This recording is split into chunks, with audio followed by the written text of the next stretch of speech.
e na comunhão, e no partir do pão, e nas orações. Eu tenho visto nesses últimos anos, dentro da igreja evangélica brasileira, ou numa visão global, a igreja evangélica como um todo, no globo terrestre, eu tenho visto uma disputa entre as igrejas.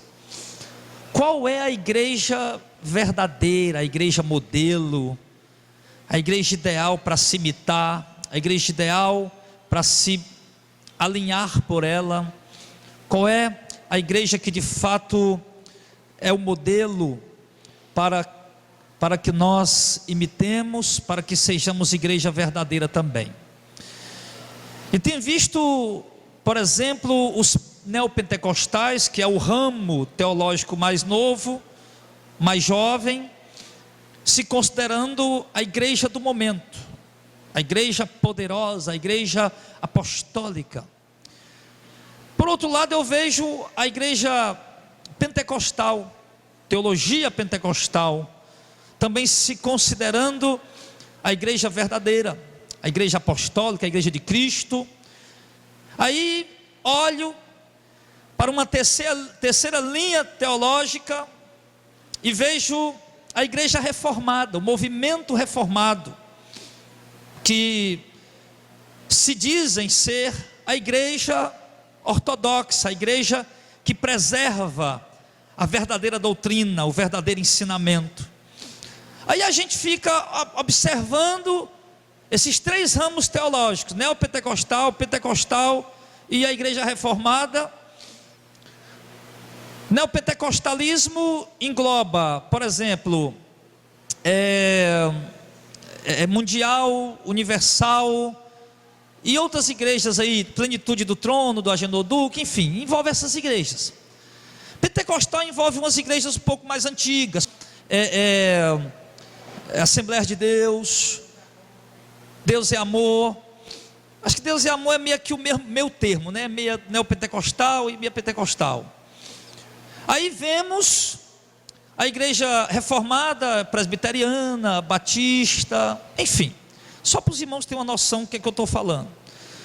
Então a gente vê entre esses três ramos principais da teologia, disputando qual é a igreja modelo. Mas eu quero dizer para a igreja essa noite, amado, que o modelo de igreja que agrada a Deus sempre foi e sempre será qual igreja? A igreja missão de fé? Não, a igreja primitiva, conhecida também como a primeira igreja, ou conhecida também como a igreja dos apóstolos. Esta sim é a igreja a qual nós devemos nos moldar. Esta sim é a igreja que traz as características, a marca da igreja verdadeira, é a igreja apostólica, a igreja primitiva. E nós vimos aqui, irmãos, a minha intenção nessa noite, nessa palavra, é de mostrar para a igreja que uma igreja, para ser verdadeira, ela não basta ter um nome de neopentecostal, pentecostal ou tradicional ou reformada. Não, a igreja, para ser igreja verdadeira, ela tem que ter essas 5 características. Não é 4.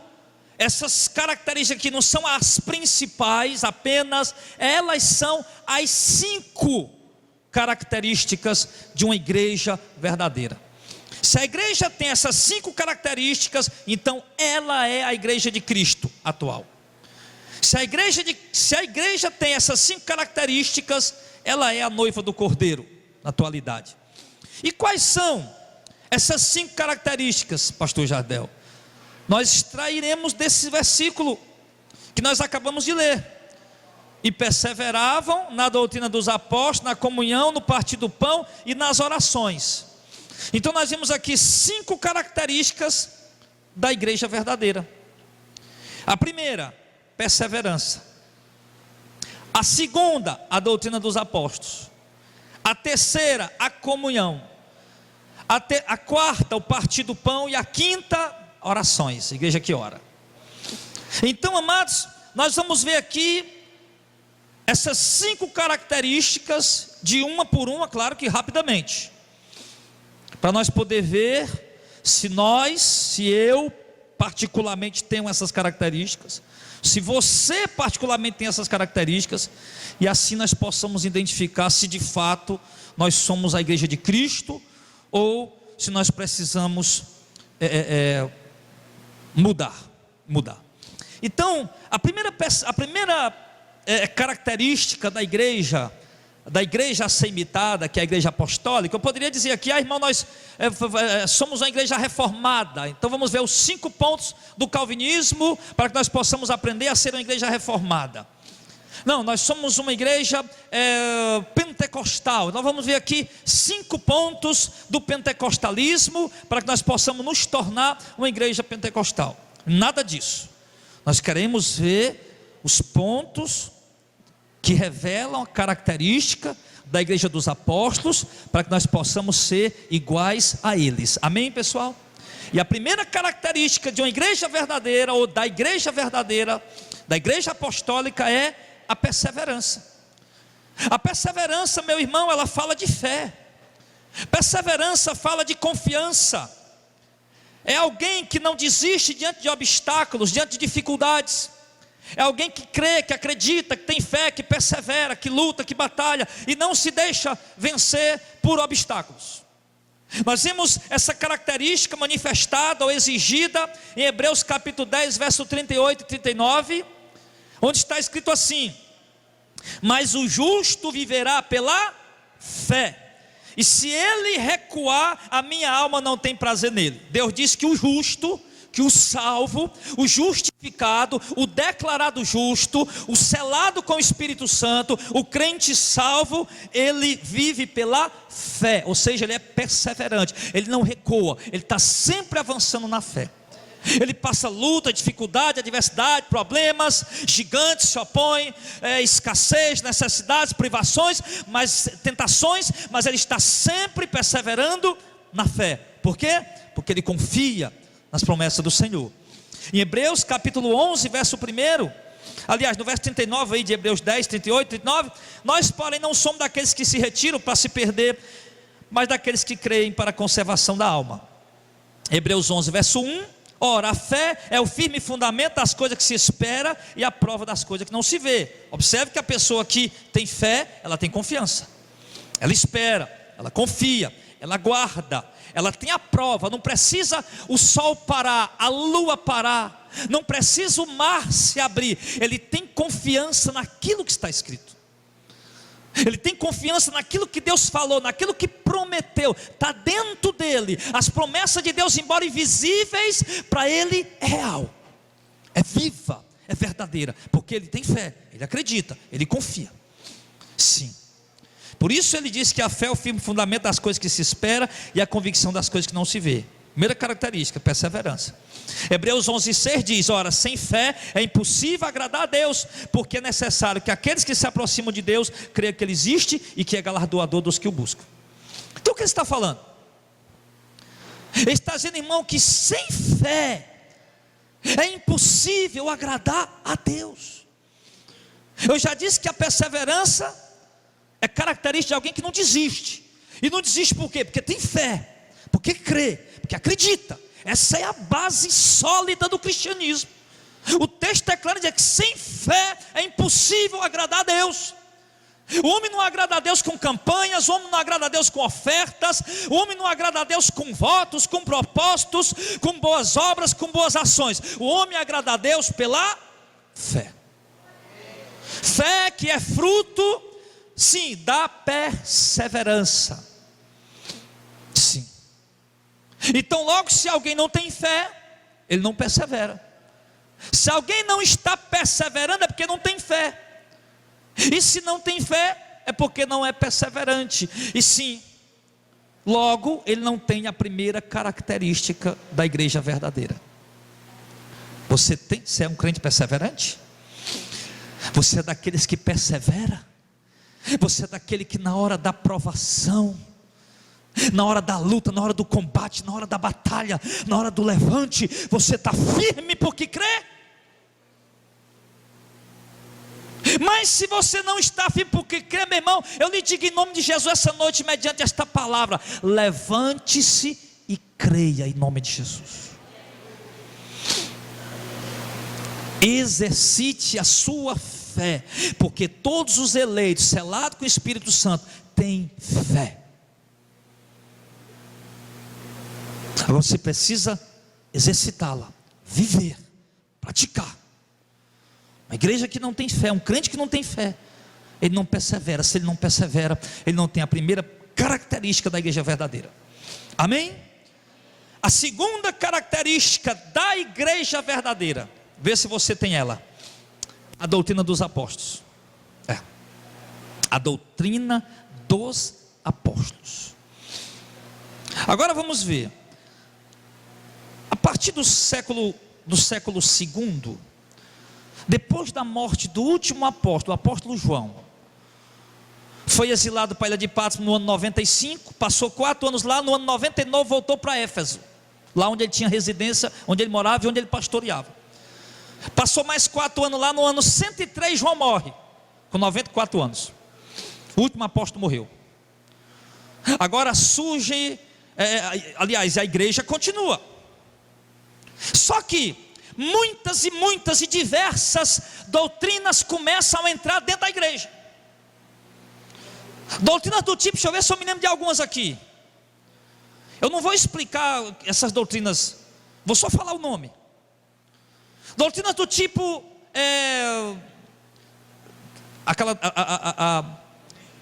qual? Gnosticismo. A doutrina do gnosticismo, que dizia que Jesus era uma alma, e eles é quem tinha a revelação escondida de Deus. A doutrina dos docentistas, sim. A doutrina do monarquianismo, que dizia que Jesus era uma criatura de Deus e não Deus. A doutrina do montanismo, a doutrina do arianismo, a doutrina dos nicolaítas. E foi surgindo heresia por cima de heresia, heresia por cima de heresia, até que chegou um ponto, presta atenção, que a igreja verdadeira perdeu a sua identidade. Não se sabia mais qual era a igreja verdadeira. Qual é a igreja verdadeira? O marcionismo, a doutrina do Marcião, que fez um cânon só para ele, do jeito que ele entendeu que era melhor. Qual é a doutrina verdadeira? A doutrina do monarquianismo. Qual é a doutrina verdadeira? São os docentistas? Sim. São os montanistas? Qual, afinal de contas, a doutrina verdadeira? Porque todos eles são cristãos.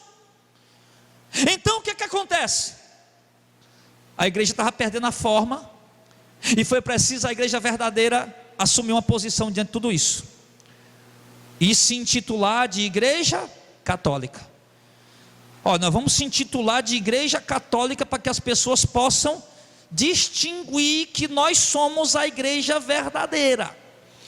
E outra, nós temos a nossa doutrina, a nossa confissão de fé, sim, que é a doutrina apostólica.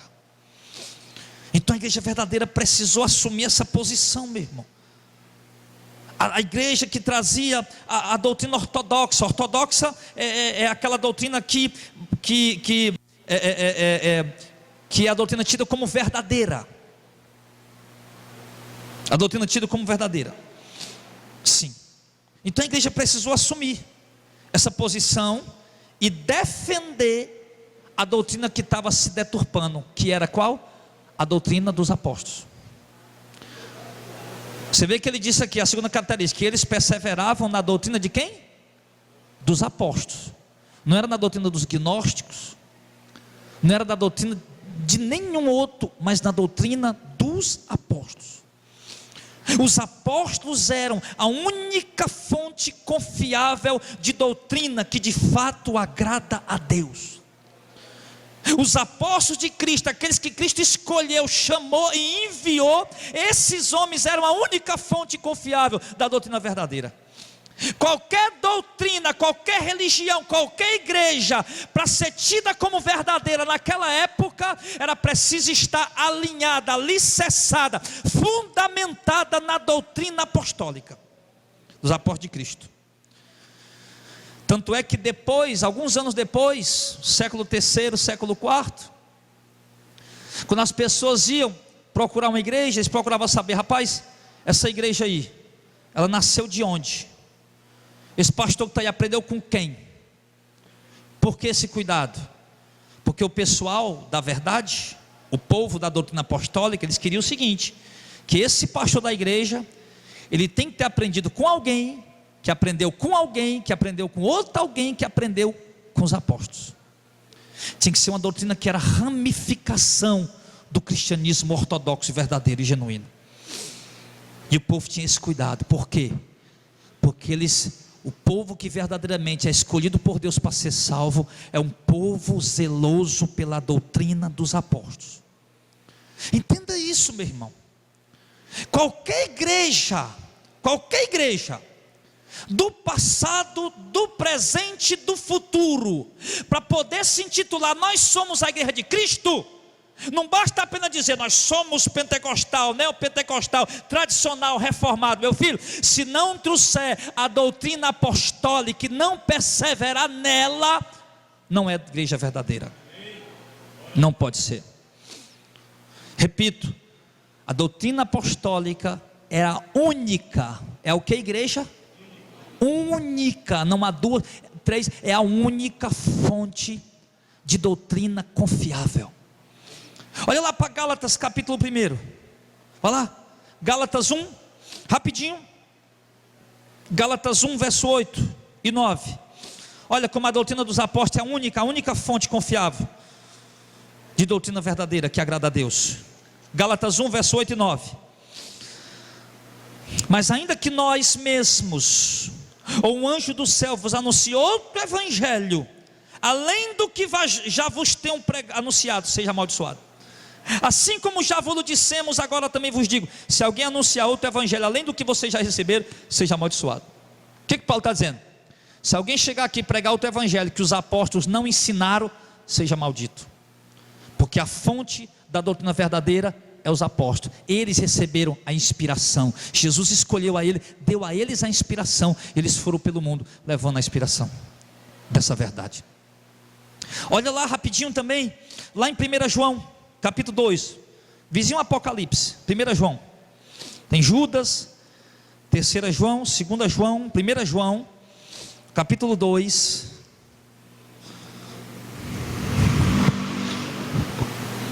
versículo 18 e 19. Filhinho, já é a última hora, e ouvistes que veio o anticristo. Também agora muitos se têm feito anticristo, por onde conhecemos que já é a última hora. Saíram de nós o quê? De nós apóstolos, de nós igreja verdadeira, que persevera na doutrina dos apóstolos. Saíram de nós, mas não eram de nós, porque se fossem de nós, ficariam conosco. Mas isso é para que se manifeste que não são todos de nós. O que ele está dizendo? Os falsos profetas anticristos estão saindo da doutrina apostólica, não estão perseverando nela. É isso que o João está falando. Estão distorcendo a doutrina. Eles continuam se intitulando cristãos, eles continuam se considerando os crentes, servos de Deus verdadeiros, mas eles saíram da doutrina. Não é saiu da missão de fé, ou da batista, da presbiteriana, ou da Assembleia de Deus, não. Saiu da doutrina apostólica. Apostataram. 1 João 4, ainda aí, no capítulo 4, no verso 6. Olha o que é que João diz em relação aos apóstolos. Nós, os apóstolos, nós somos de Deus. Aquele que conhece a Deus, ouve-nos. Aquele que não é de Deus, não nos ouve. Nisto conhecemos o Espírito da verdade e o Espírito do erro. Então, meu irmão, a segunda, o que João está dizendo aqui? Que nós, os apóstolos, somos da verdade, anunciamos a verdade, trazemos a revelação, a inspiração de Deus. Esse é o evangelho oculto, escondido desde os tempos eternos, e Deus usou nós apóstolos para revelar essa palavra. Então quem é da verdade ouve o que nós apóstolos estamos falando. Isso ele lá, os 12, não é eu apóstolo, eu não sou apóstolo não, é eles, Quem ouve nós apóstolos está ouvindo a verdade. Quem não dá ouvido à nossa doutrina apostólica não é da verdade, está falando. Então, meu irmão, o que isso revela? Que qualquer igreja seja ela oriunda da Reforma, Calvino, Lutero, Zwinglio, seja quem for, seja ela oriunda do pentecostalismo de 200 anos atrás, do neopentecostalismo de 100 anos, 60 anos atrás, seja ela de onde for, meu irmão, se não guarda a doutrina apostólica, não pode se intitular a igreja verdadeira. A igreja verdadeira é alicerçada na doutrina apostólica. O texto é claro em dizer isso. Ele diz que quem não permanece na doutrina apostólica deixa de ser igreja verdadeira, ou nunca foi igreja verdadeira. Aí olha, meu irmão, para a tua vida.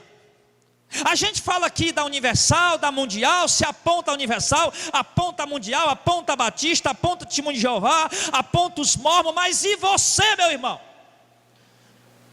Esquece a heresia dos Mormons, a heresia da Adventista, a heresia da Universal, da Mundial, e olha para a tua fé. Como é que é a tua fé? Ela é de fato alicerçada na doutrina apostólica? Ou você é aquele crente ainda supersticioso? Porque a igreja evangélica está cheia de superstição. Agora esses dias um irmão mandou uma mensagem: pastor Jardel, o senhor está usando a flor, não sei de que aí, símbolo do mormonismo, do maçonismo. Eu digo, meu amigo, eu não sei nem que flor é essa, e estou nem preocupado com maçom. Eu sou de Deus e essa flor, e eu não sei nem o que é que você está falando. Um povo supersticioso, meu irmão. Um povo, se por acaso numa foto, de repente na foto, por acaso a mão da Auricelio voando, rapidinho passasse, de jeito assim, sem querer, olha, o Auricelio é maçom, ele fez assim, ó. A Auricelio numa velocidade de 1000 km por hora, fez assim, sem querer, olha, o Auricelio é maçom, está ali, ó, saiu na foto ali, ó, maçom. Isso é doença, isso é psicose, meu irmão. Isso é fanatismo, é debilidade mental, espiritual, é falta de conhecimento de Deus.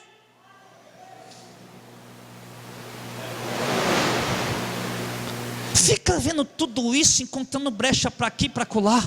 Mas e a tua vida, meu irmão? E a tua caminhada? A doutrina apostólica fala de santidade, fala de renúncia, fala de submissão, de obediência, de temor a Deus. Você tem vivido nisso, meu irmão?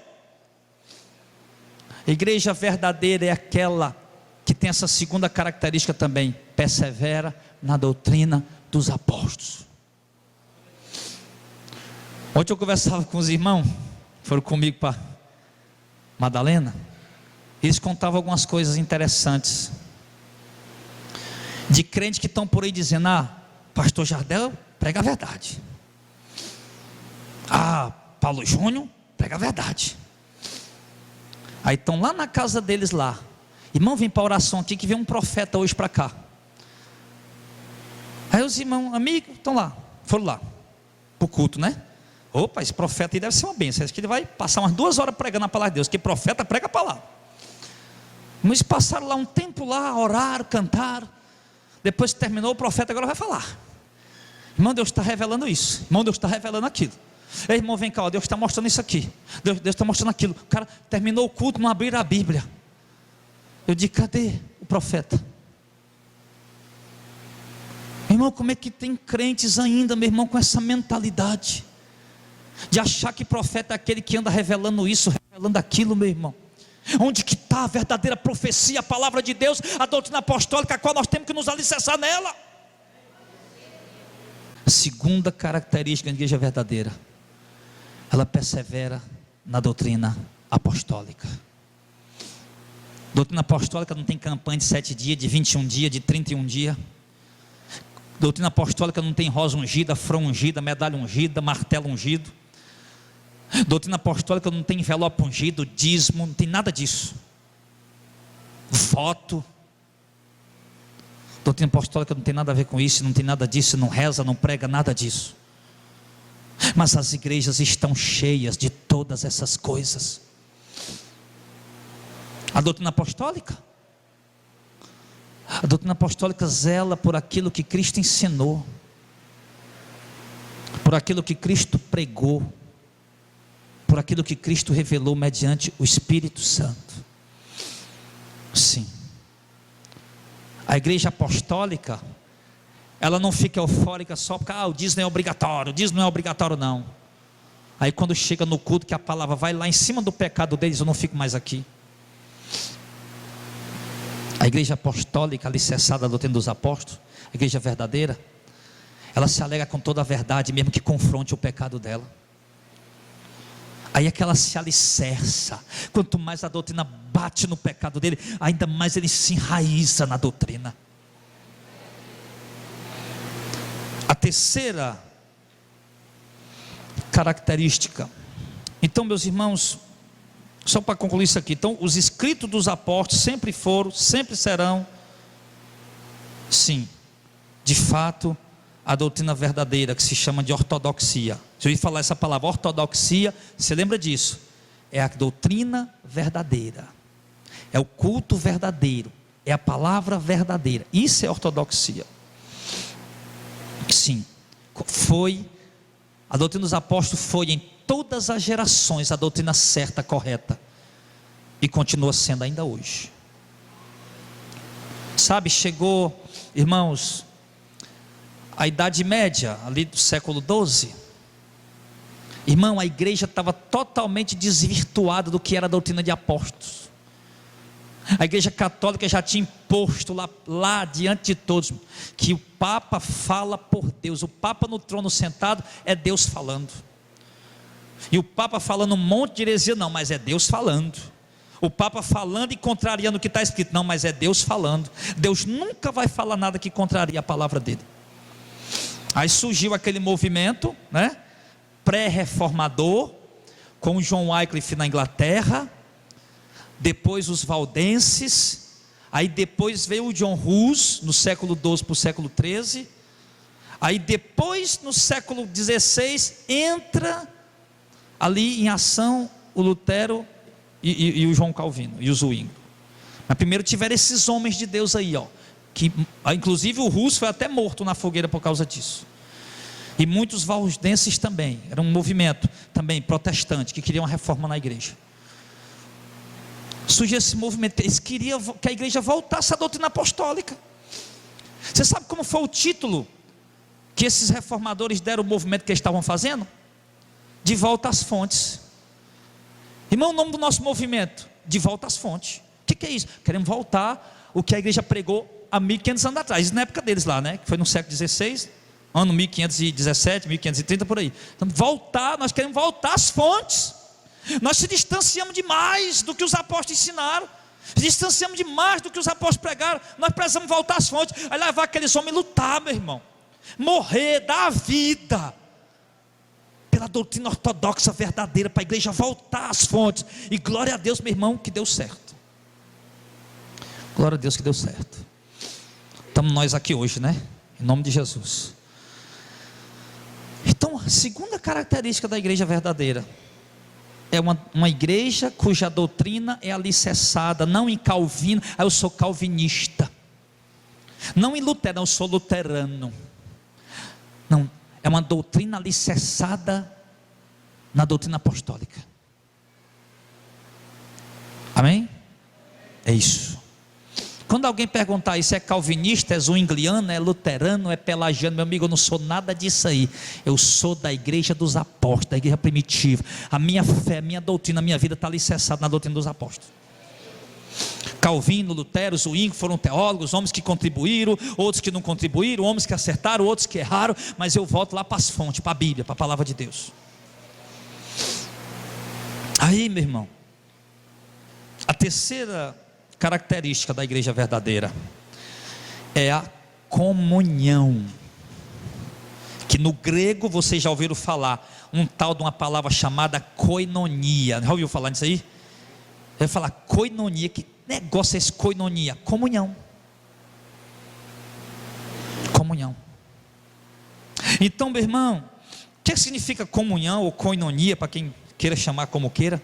Eu vou chamar de comunhão porque outro dia o cara veio reclamar: pai, você está chamando Jesus? Jesus é um ídolo criado pelos romanos, o nome dele é Yeshua. Eu digo, amigo, então se você não está gostando de Jesus, eu vou chamar de Leão de Judá, Leão de Judá, a estrela de Davi, a resplandecente estrela da manhã, sim, o Deus forte, conselheiro, Pai da eternidade. Agora traduza tudo isso aí agora para o grego. E mesmo que eu tivesse mudo, sem saber falar, babá, ainda assim Jesus sabia que eu estava clamando por ele. Ora, mas rapaz. Aí eu fiquei chateado, pai. Aí eu falei, rapaz, esse cara está precisando de uma enxada boa para ir arrancar toco lá no interior. Preparar uma coivara para ele queimar, uma broca para ele fazer, para ver se ele... Aí a irmã falou, não pastor, ele está precisando ela arrumar uma lavagem de roupa para ir trabalhar, fazer alguma coisa. Eu digo, deve ser. Então, meu irmão, então a terceira característica é a comunhão, a koinonia. O que é que significa isso? O que é que significa comunhão? O que é que a igreja tinha? Característica daquela igreja, a terceira, realização de algo em comum. Era uma igreja que realizava algo em comum, que era o que? A obra de Deus. Em comum quer dizer que havia comunhão, unidade, trabalhava num sentido só. Comunhão ou koinonia significa sintonia de sentimentos. Nós temos o mesmo sentimento, o mesmo modo de pensar, de agir, de sentir, coisas que nós nos identificamos. Companheirismo, participação, compartilhamento e contribuição com o próximo e com a obra de Deus. Koinonia, comunhão. Exemplos? Sim. A comunhão vivida pelos primeiros cristãos, a igreja apostólica, por si mesma já traz consigo a quarta característica, que eu iria abordar mais adiante, mas já vai entrar junto agora, que é a quarta característica da igreja verdadeira, que é o partir do pão. Falar de comunhão, esquecer da quarta característica, que é o partir do pão, não pode. Vejamos exemplos de comunhão e do partir do pão na igreja primitiva. Aqui duas características numa só: comunhão e o partir do pão. 1 Coríntios 1:10, olha lá. Vamos ver exemplo da koinonia, da comunhão da igreja. A igreja precisa ter comunhão, irmão. A igreja é uma característica verdadeira da igreja de Cristo. Da igreja verdadeira é comunhão. Primeira, perseverança. Segundo, alicerçada, crer. A única fonte de regra e fé e prática é a doutrina apostólica, a palavra de Deus. Terceira, comunhão. Quarto, partir do pão. Vai as duas juntas. Se nós tivermos isso, nós somos igreja de Cristo. Se não tiver, nós não somos.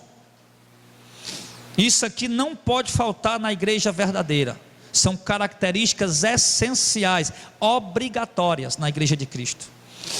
1 Coríntios 1:10 diz: rogo-vos, porém, irmãos, pelo nome de nosso Senhor Jesus Cristo, que digais todos uma mesma coisa, comunhão, e que não haja entre vós dissensões, antes sejam unidos em um mesmo pensamento, em um mesmo parecer.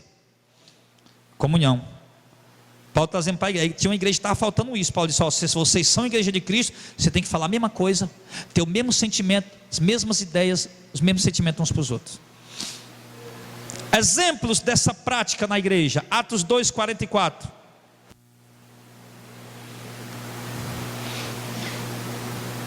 Comunhão, partir do pão.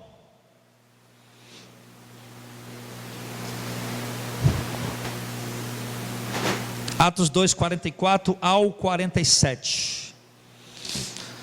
E todos os que criam estavam juntos. Juntos fala de comunhão.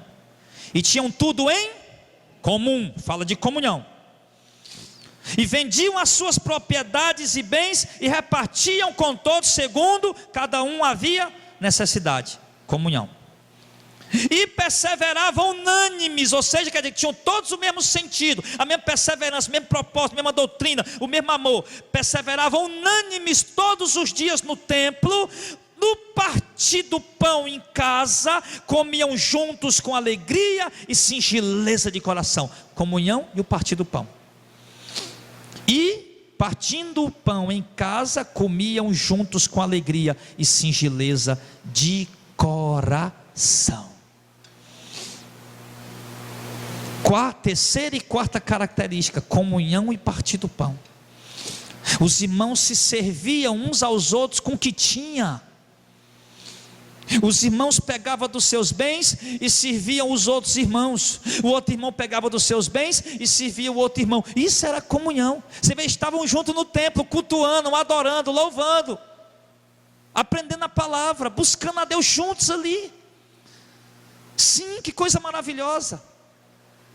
mas juntos em comunhão. Não era aquela coisa junto do irmão chegar, fala com um, fala com outro. Naquele ali não, estou com raiva dele. Naquele irmão ali eu não vou com a cara dele não. A paz do Senhor, a cara dele não. Eles estavam juntos, irmão, porque havia comunhão. A igreja precisa ter isso. A igreja verdadeira tem que ter isso. O crente verdadeiro tem que ter comunhão com seu irmão, tem que ter comunhão com o próximo, tem que ter comunhão com o outro. Eu tenho que ter comunhão com meus irmãos, vocês têm que ter comunhão comigo. Nós temos que ter comunhão uns com os outros.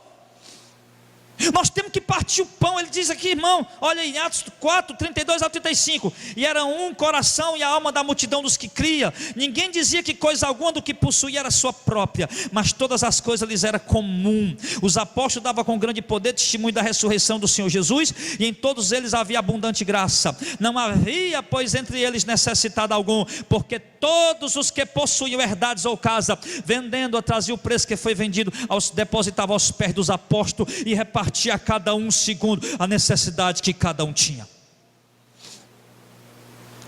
Para ter comunhão tem que ter desapego. Não pode ser mesquinho, avarento, miserável, não.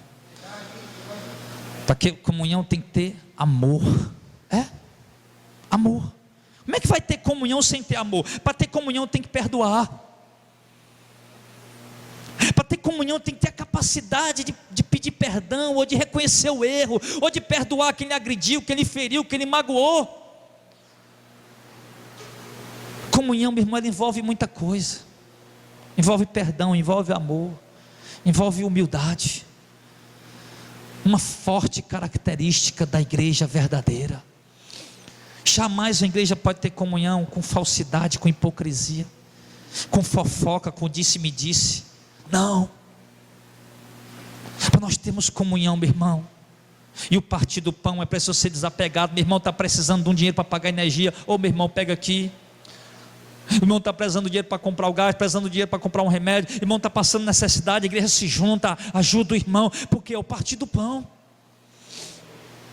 é a comunhão. A igreja precisa ter isso, irmão.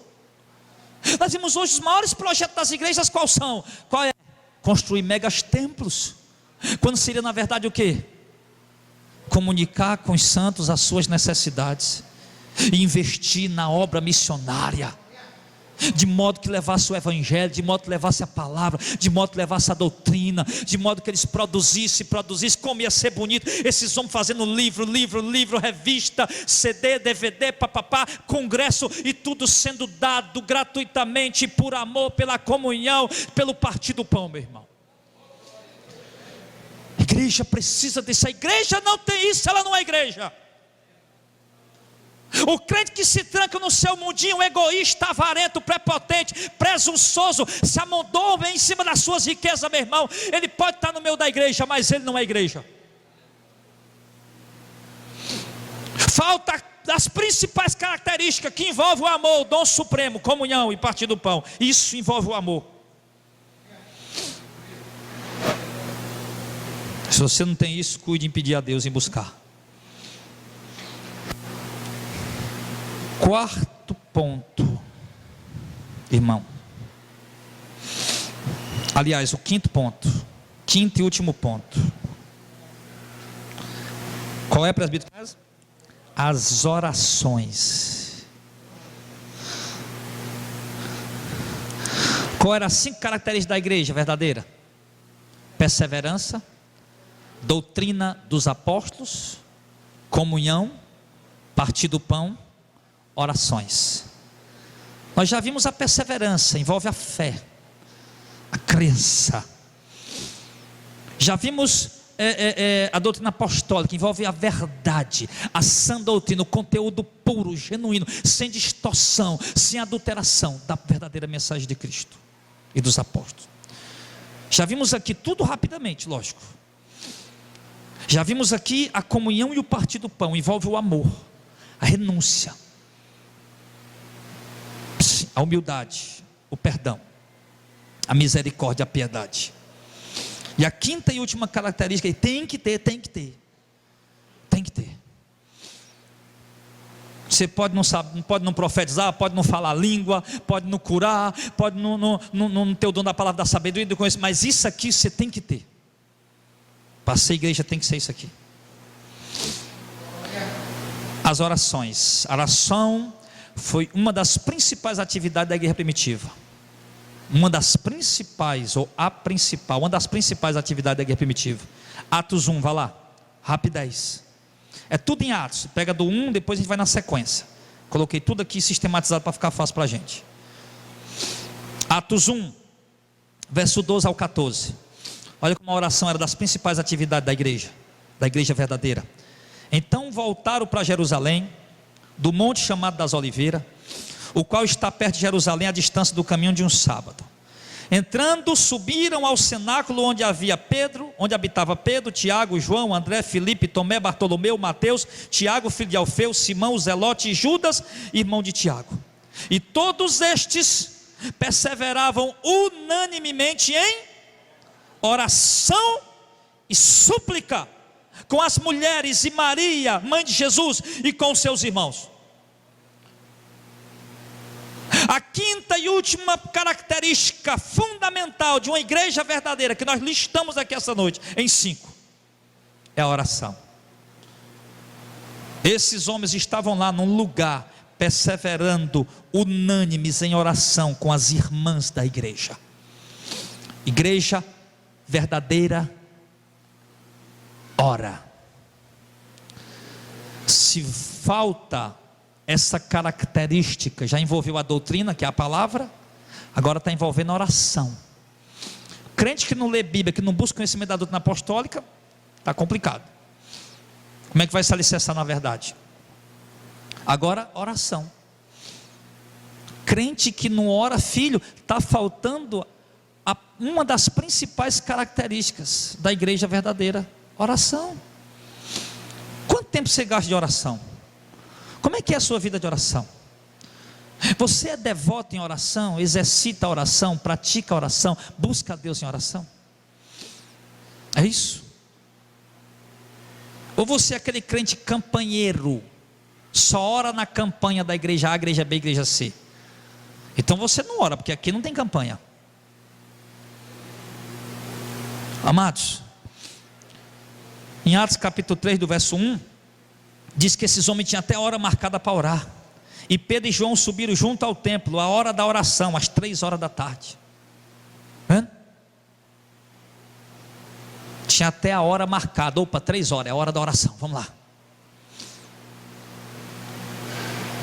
Para ser igreja verdadeira, tem que ter devocionalmente a vida de oração a Deus. Passa o dia no WhatsApp, passa o dia no Facebook, passa o dia na televisão, passa o dia não sei mais aonde, na calçada, não sei aonde, para aqui, para colar, falando isso, aquilo outro, e a oração. Atos capítulo 4, verso 23 e 24. E soltos eles, os apóstolos estavam presos, foram para os seus e contaram tudo o que lhes disseram os principais dos sacerdotes e os anciãos. E ouvindo eles isto, unanimemente levantaram a voz a Deus e disseram: Senhor, Tu és o Deus que fizeste o céu, a terra, o mar e tudo que neles há. O que é isso? Iniciaram ali o quê? Uma oração. Estavam presos, quando foram soltos, correram para a igreja. Irmãos, olha, os sacerdotes ameaçaram nós, vão prender a gente, vão bater na gente, disseram que vão matar nós, continuar pregando a palavra. Vamos fazer o que, igreja? Venha cá, tive uma ideia, vamos orar. A igreja orando. Lá em Atos capítulo 12, no versículo 5, nós vimos o que? Pedro, pois, era guardado na prisão, mas a igreja fazia contínua oração por ele a Deus. A igreja fazia o que, irmão? Contínua, oração contínua. Jesus ensinou em Lucas 18 o dever de orar sempre e nunca desfalecer. Igreja que não ora não pode ser igreja verdadeira. Como é, meu irmão, que eu posso viver sem orar? Se eu tenho um Deus tremendo, grandioso, que tem todo o poder, assentado num trono de glória, que comanda todas as coisas, Ele é o meu Deus, Ele me ama, Ele me escolheu, Ele me elegeu, e eu sei que eu posso ter comunhão, intimidade profunda com Ele, produzida através da vida de oração. Eu sei que eu posso vencer batalhas, derrubar gigantes, obter grandes vitórias na minha caminhada, através da oração. Eu sei que eu posso compreender os textos mais obscuros da Bíblia através da oração. Eu sei que eu posso obter resposta, ter direção de Deus através da oração, e não oro. Então, meu irmão, como nós vimos aqui, não é com festas e movimentos que nos assemelharemos à igreja apostólica. Também não é pelo tamanho dos gigantescos templos, nem pelas multidões aglomeradas nos cultos animados, que nos identificamos, que manifestamos a característica de uma igreja verdadeira. Não. Nós precisamos ser selados pelo Espírito Santo e praticar as boas obras para as quais fomos preparados para andar nelas, como diz Efésios 2:10. Sim. Nós cremos que a salvação, ela não depende do homem. A Bíblia mostra isso claramente. Tem nada como possa fazer para ser salvo. Ai, não, mas foi eu que quis crer. Você não quis crer coisa nenhuma. A fé, a Bíblia diz, é um dom de Deus. Não, eu quero crer. Deixa eu ver. Não tem nada a ver. Não, eu entendi a palavra porque eu sou inteligente, eu sou capacitado. Não tem nada a ver isso. É uma revelação de Deus. Revelação de Deus. Então não tem nada que o homem pode fazer para ser salvo. As pessoas que são salvas e seladas com o Espírito Santo, é porque Deus elegeu elas, escolheu elas para salvar. É isso. Não foi porque eu conquistei, porque eu fiz boas obras, porque eu fui bonzinho, não. Ninguém é bom, já disse, ninguém é bom. O homem chegou, bom mestre, o que é que eu faço para ser salvo? Quem que é bom? Ninguém é bom, só Deus que é bom. Se for para depender da bondade do homem, vai todo mundo para o inferno. O presbítero Clésio de manhã pregou e falou um pouco sobre a lei, e Deus deu a lei ao povo judeu, meu irmão, e o povo judeu nunca conseguiu guardar a lei. E Deus disse, o que o homem que praticar a lei, por ela viverá. E Deus deu a lei e disse, vocês cumpram a lei e vocês vão viver por ela. E eles nunca conseguiram cumprir a lei. A Bíblia diz que todos pecaram. Não há um justo, não há quem busque, não há quem entenda. Todos se extraviaram, a uma se fizeram inúteis. E por que Deus deu uma lei e exigiu o homem cumprir, sabendo que o homem não tinha capacidade de cumprir? Exatamente para isso. Para que o homem visse que ele não tem condição ou capacidade de conquistar a sua salvação. Deus me deu uma lei e mandou cumprir, mas já sabendo que eu não posso cumprir essa lei, para quê? Para que eu pudesse ver, sim, tirar o meu orgulho, tirar a minha soberba, arrogância, quanto eu necessito dele. Logo, crendo nessa doutrina dessa maneira, que Deus é quem escolhe, Deus é quem salva, Deus é quem elege, a quem Ele quer, só depende dele. O que acontece? Aí tem um bocado de crente por aí, eu sou eleito, eu sou predestinado, vamos tomar uma pinga ali no bar, opa, cachaça boa. Eita, nós estamos salvos. Que é isso, meu irmão? A Bíblia diz que os salvos, os eleitos, os selados, vivem na prática das boas obras, porque foram gerados para isso. Um eleito, um selado, um salvo, não anda mentindo. Ele anda na presença de Deus. Ele pratica boas obras, não para conquistar a salvação. Eu vou praticar para conquistar a salvação, de maneira nenhuma. Se eu praticando boas obras conquistar essa salvação, então a salvação é mérito meu. Nós vamos praticar boas obras exatamente porque são provas, frutos, características da igreja verdadeira, da igreja salva. Então, meu amado, nós precisamos viver a verdadeira fé, a verdadeira doutrina. A igreja verdadeira se identifica por essas características: a perseverança, ser fiel e firme na fé; a doutrina apostólica, viver, praticar, zelar por ela; a comunhão, o partir do pão, o amor, a intimidade, o perdão uns com os outros, recíproco, sim; as orações. Observe que em nenhum momento o apóstolo Paulo diz que a Bíblia, em nenhum momento a Bíblia diz, a Bíblia fala que são os dons ou poder sobrenatural que identifica a igreja como sendo verdadeira. Ele podia ter dito, olha, eles eram identificados pelo poder sobrenatural. Não. Em nenhum momento ele diz que são os dons que identificam a igreja verdadeira. Em nenhum momento ele diz que são os dons que identificam o poder sobrenatural que identifica a igreja verdadeira. Mas ele diz que são as obras que procedem de uma vida que geram os frutos do Espírito Santo. Obras procedentes da vida de alguém que está manifestando os frutos do Espírito Santo. Isso sim é característica de uma igreja verdadeira. Tem igreja aí cheia do poder de Deus. Tem igreja aí cheia do poder sobrenatural, entre aspas. Cheia de milagres, de curas, de manifestações sobrenaturais. Mas não guarda a verdade.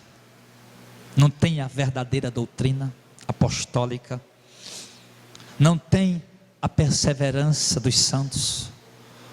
Não tem a caridade, o amor, o partir do pão, a comunhão. Não tem a vida de oração, intimidade com Deus. Não apenas a procura de um presente ou de uma bênção, mas porque ama a Deus e quer a comunhão do Senhor. Irmãos, isso sim é que são as características da igreja verdadeira de Cristo. Se você tem isso, então você é a igreja, a noiva do Cordeiro. Se você não tem, então você não é igreja. Não basta apenas estarmos na igreja, precisamos ser igreja. E estas são as obras da verdadeira igreja. Você tem elas? Você é perseverante? Você guarda a doutrina apostólica? Ou não, você é um heterológico, sei lá como é que chama ele. Um heterólogo. Um herético. Você guarda a doutrina apostólica. Você guarda a verdade, zela por ela, preza por ela. Você tem, não tem? Então busca, pede, que Deus vai dar.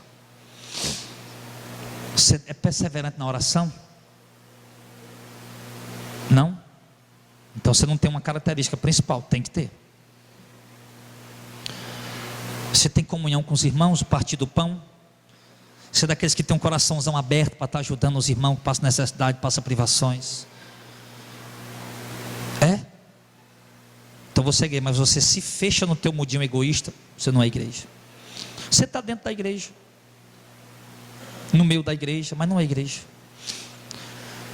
Características, irmão, é o que identifica. Característica é o perfil pessoal de alguém, é o que identifica um indivíduo. Por exemplo, rapaz, deixa eu ver, eu vou visitar a igreja Missão de Fé. Como é que é o pastor de lá? Ele é careca, ele tem 1,80 m mais ou menos. Ele tem a cabeça meio quadrada, que ele é cearense, tem as orelhas de abano. Aí o cabo chega aqui e olha, peraí. Opa, tá ali um camarada da cabeça quadrada, mas ele não é careca. Aquele é o Auricélio.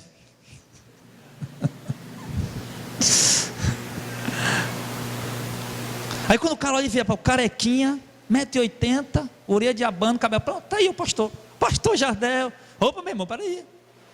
Porque a característica. Ele me identificou pelas minhas características. Nós só poderíamos identificar a igreja verdadeira através das suas características, meu irmão. Se nós olhamos para esse evangelicalismo brasileiro, nós não conseguimos enxergar as características da igreja saudável apostólica nessa igreja que está aí.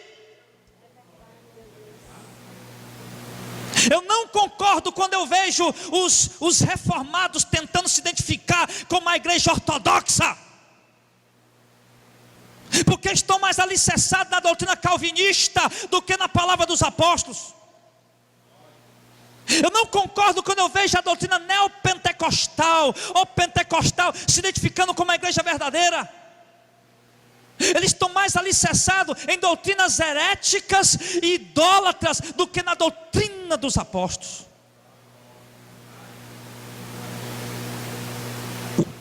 O mundo, as pessoas estão a procurar aonde está uma igreja verdadeira, e é a tua vida que eles estão olhando. Qual é a igreja mais bonita? Não é a Catedral de Salomão, lá em São Paulo, não. Qual é a igreja mais bonita? Não, é a Catedral Mundial, lá do Pyongyang, lá na Coreia do Norte, na Coreia do Sul. Não. A igreja bela é a noiva do Cordeiro adornada. É o crente que vive e manifesta as características da igreja verdadeira. É através da tua vida, das tuas obras, da tua conduta não legalista, não forçada. Aí eu tenho que mostrar amor para diante dos irmãos, não, mas de uma vida, do fruto que se manifesta espontaneamente, voluntariamente, porque a ação do Espírito Santo, eles precisam ver isso em nós. Eles vão nos identificar por isso. As ovelhas verdadeiras de Cristo, meu irmão, elas não querem qualquer lixo, qualquer porcaria. Elas não comem lavagem, elas comem o pão vivo que desceu do céu, a palavra de Deus. As igrejas de Cristo não andam imitando qualquer popstar, com cabelo arrepiado, meu irmão, com calcinha colada. A igreja de Cristo imita Cristo.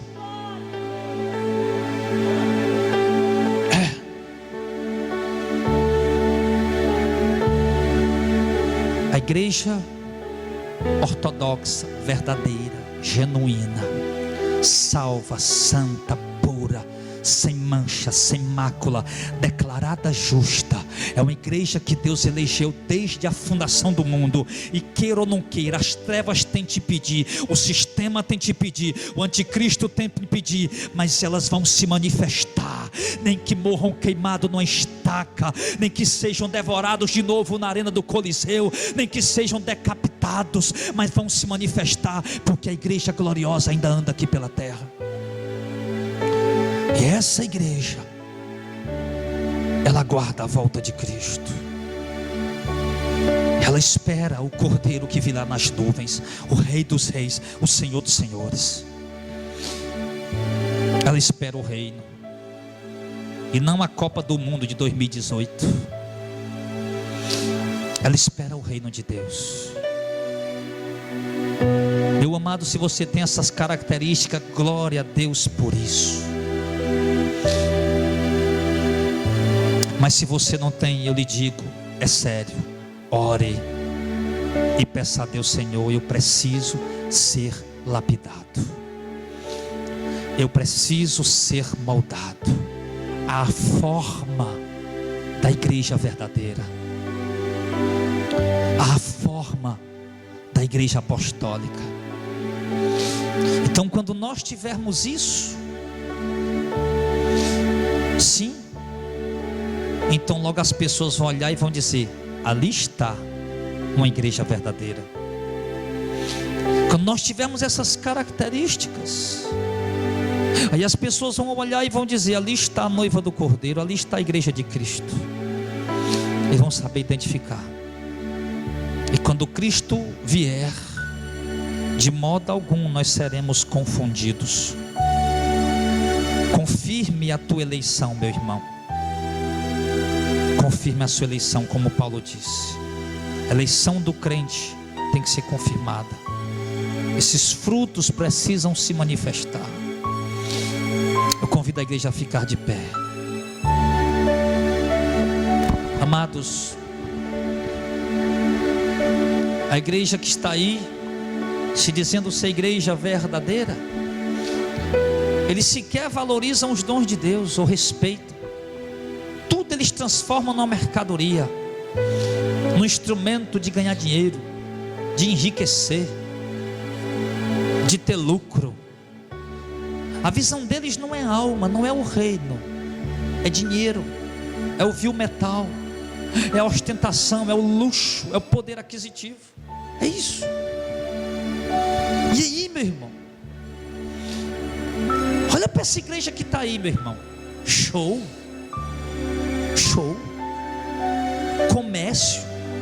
Os púlpitos viraram prateleira, irmão, de mercadoria. Os dons estão tudo aí de cima. É 10 reais, é 20 reais, 50 reais. O meu cachê para pregar é 5 mil, é 30 mil, é 10 mil, é 2 mil. Olha para essa igreja que está aí, meu irmão. ver com a igreja de Cristo. Nada a ver. Eles vivem aí disputando uns com os outros, debatendo uns com os outros quem é o melhor, quem cresce mais, quem tem mais gente. Estão preocupados apenas em ver seus ministérios decolando, crescendo e se tornando em megas ministérios. Para quê? Para dar status, para eles ficarem famosos. Mas isso não é ser igreja. Então nós precisamos aprender a identificar isso, irmãos. Você que está me ouvindo aí pelo YouTube, aí agora nesse vídeo, você precisa aprender a identificar isso, meu irmão. Como é que você está com dúvida aí sei lá onde é que você mora, no Brasil ou fora do Brasil, em algum lugar? Como é que você está dizendo aí, poxa vida, mas eu não sei qual é a igreja verdadeira. Não, eu acho que é essa aqui, eu acho que é aquela ali. Meu irmão, a Bíblia revela. Nós acabamos de ver isso aqui na palavra de Deus. A ortodoxia apostólica, a perseverança na fé, nas promessas de Cristo, o partir do pão, a comunhão dos irmãos, as orações, sim, a doutrina dos apóstolos e tudo mais. Se a sua igreja não tem isso, não estou falando de defeito, porque tu vai ter defeito em todo canto,